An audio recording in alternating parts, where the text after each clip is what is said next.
Growing up in poverty-stricken Gary, Indiana, to a teenage unwed mother with no Christian influence in our family, life appeared to have the odds stacked against me.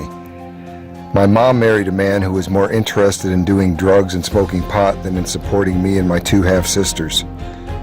In the 60s and early 70s, while my mom was still married to my stepdad, we moved from one bad neighborhood to another year after year, about 7 in a 5-year period. After they divorced, we were forced to move to one of the toughest neighborhoods in Gary, Indiana, where we would stay until I finished high school. During that time, I dabbled in drugs and drinking. At least twice I had guns pointed in my face, and my entire freshman year in school, I was routinely chased down by the leader of a Hells Angels type motorcycle club who wanted to kill me for dating his ex-girlfriend who was carrying his baby. As a messed up teenager with no job, no dad, and no purpose, I hitchhiked all over the nation, slept on the side of the road, and once got picked up by a group of teenagers who invited me to a party, then put acid in my beer. There have been guns pointed in my face, car wrecks that almost killed me, and when I was in my 20s, a group of guys carrying lead pipes, led by a guy who mistakenly thought I was dating his girlfriend, brandishing a tire iron, approached me late at night going to my car. They were about to do me in real good until a man with a gun came out of nowhere and told them to leave me alone.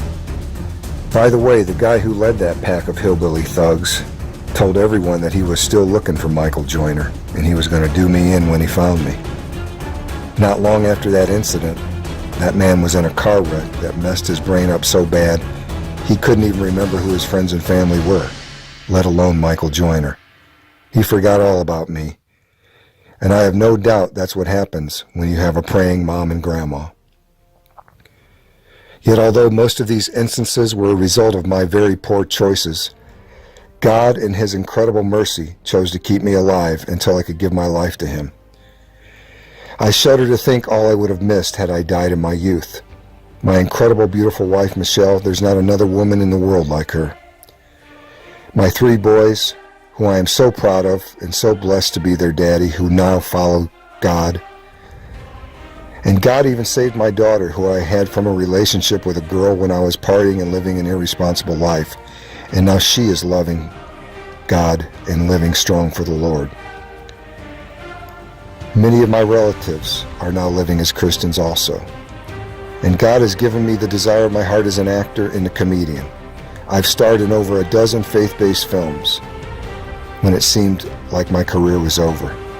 I'm also writing and producing my own films as well. I've met so many wonderful people in this film industry who have encouraged me, believed in me, and helped me realize my destiny. And I trust the best is yet to come. I owe everything to my Lord and Savior, Jesus Christ. He has made a way for one little boy named Michael Joyner when there seemed to be no way. Of course, this is the Cliff's Notes version of what God has done in my life. If you would like to hear the unedited version with all the juicy stories detailing how God saved this seemingly hopeless little kid from Gary, Indiana, from a life of drugs and destruction, including how God opened the door for me to star in one of the most inspiring faith-based films ever made, Sony Pictures' The Grace Card, please come to one of my comedy shows. Or better yet, consider booking me for an outreach event at your church. I'd love to come and share my story of God's miraculous saving power. Because what He did for me, He wants to do for you and everyone. Thank you.